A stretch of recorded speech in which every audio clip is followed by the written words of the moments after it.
You're watching Tribe Talk with Olivia Harge.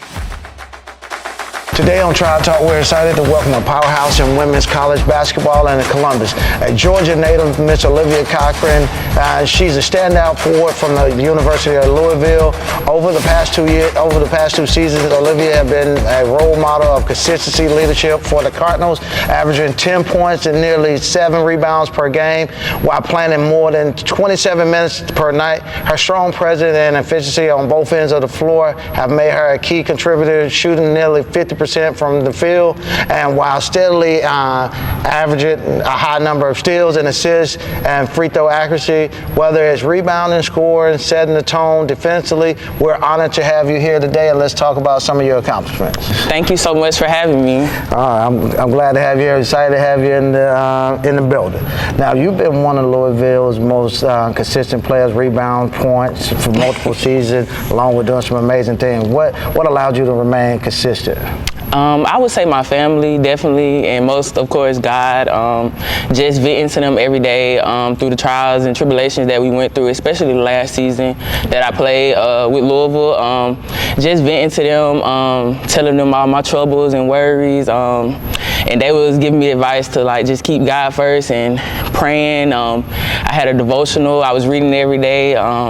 Just being very spiritual, because it can get very draining.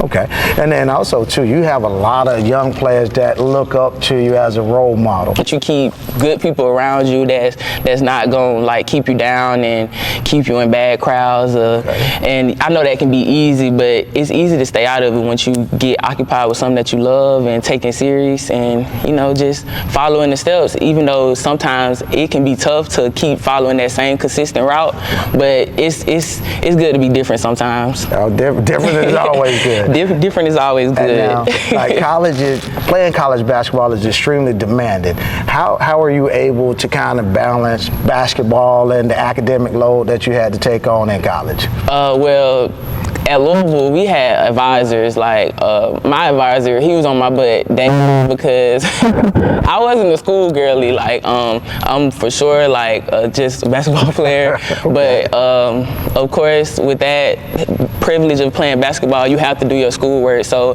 my advisor was on me daily, because it could be times the overload was too much for me, and I was, slacking a little bit. But he kept me on track and making sure, keeping myself on track. Just making sure you stay organized and, meeting the right people on campus so you can have different connects and plugs with, different things. And that's what I did. And, we're here. well, you had a great journey. And even on your journey, because from playing basketball at a young age to kind of getting to the point you're at now, have you grown up as a leader on the court, off the court, in the community, and doing the other things that you've been a part of? Oh my God, the transition was so tough because I was missing a lot in high school as well. Going spring breaks, I was in the gym for hours just practicing with my other teammates as well. It was just something I wanted to do. So I feel me putting that work into myself, it makes me happy giving it out to others, and just working the little camps that I have done. It's just seeing the joy in the little kids' faces, asking me for autographs and wanting to take pictures and stuff. I kind of feel, a little famous, but I don't get the big head too much because I stay very humble and, close with God and stuff like that. So I don't really get into that, but I'm just grateful to give back in any way I can. So the small pictures and the little autographs people ask me for, of course I do it, because I did that when I was younger, when I was their age, and I met my, person I looked up to. So I love doing it. I love giving back. Yeah.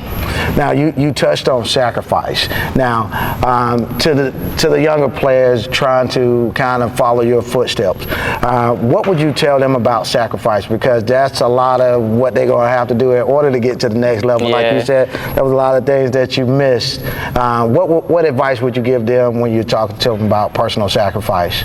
Like I said, from when we started, if it's something that you want to do, you're going willing to sacrifice anything to get where you want to be. And for me, it was for my mom not paying for me to go to school, and that's why I sacrificed me not wanting to go to Panama City for spring break, and little small things like that. Really basically not going to the movies on weekends because I'm in and out of town. Just daring to be different. I got to travel the world at a young age. I went to Asia when I was 16. Just trying different things, and I just got out of my comfort zone of taking the next step of getting better and asking for help from different people to put me on platforms that I can better myself. Now,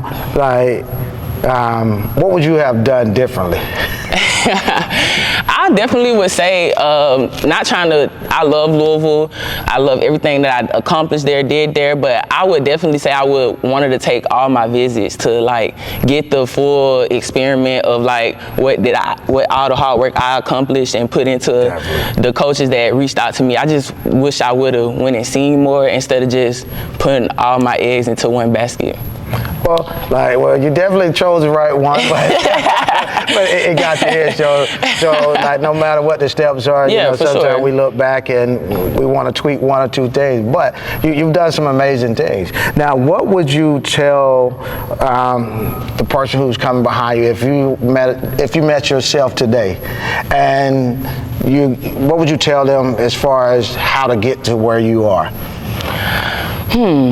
I would definitely say giving myself more grace, to let stuff kind of sink in more. Me, I'm just so hard on myself, and I was just so determined to get there, but I didn't never let myself give grace. I never took a break, and it can cause problems like injuries and mental health issues, and that's what I feel like I'm dealing with now because I put so much time into that, and I didn't put as much time into me and giving myself grace and letting my mental health breathe a little bit. It was just a lot. I just kept going and going and going, and sometimes that can you can drain yourself like that, and it can get you out of the mood to not want to play anymore, and stuff like that. And that's why I say you have to feed into your family and with God more and just your faith and all that, because you can definitely lose yourself.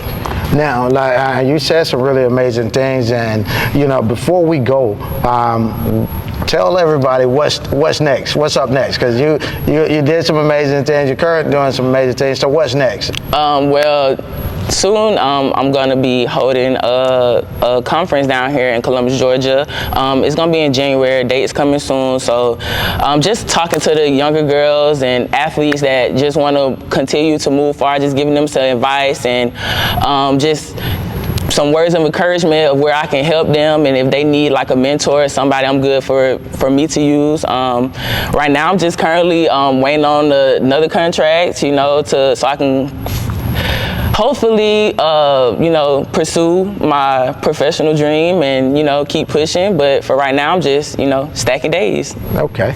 Well, how can they follow you on social media if they want to learn more about you? Well, my Instagram is its.olivia44. All right. Well, look, thank you for your time. And this is our time for today for Tribe Talk. See you on the next episode. Thank you.